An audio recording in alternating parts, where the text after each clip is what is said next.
मोहम्मद जिजात बुलंदतर सलावत। तमाम जेतरा भी अज़ादार जो की इबादत में पांचों हाजत खणी आया उनकी कबूलियत वास्ते आले मोहम्मद जिजात बुलंदतर सलावत।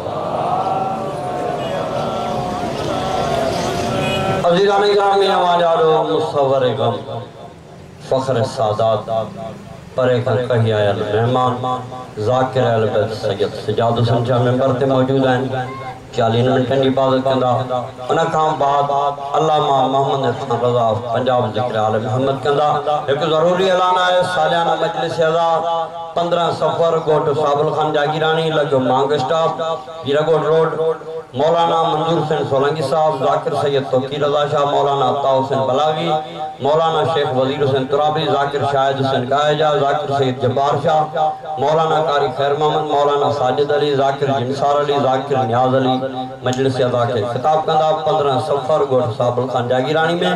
नाराए तकबीर नाराए रिसालत कुल्ले ईमान नाराए हैदरी नाराए हैदरी। रुबाई असां चेक कंदुम त साईं खे केतिरो पढ़णो आहे।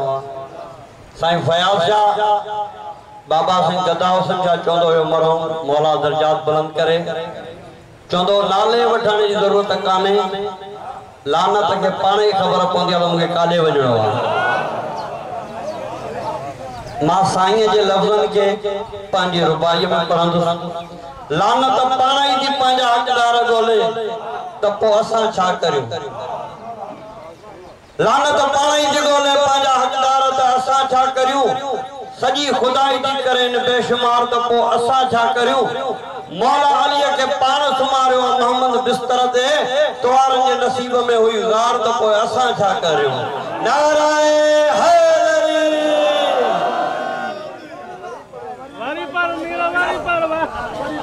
लानत पाण ई थी ॻोल्हे पंहिंजा हक़दार त पोइ असां छा करियूं। सॼी खुदाई थी करे बेशुमार त पोइ असां छा करियूं। मौला अली के पान सुम्हारियो मोहम्मद बिस्तर ते तवारनि जे नसीब में हुई ज़ार त पोइ असां छा करियूं।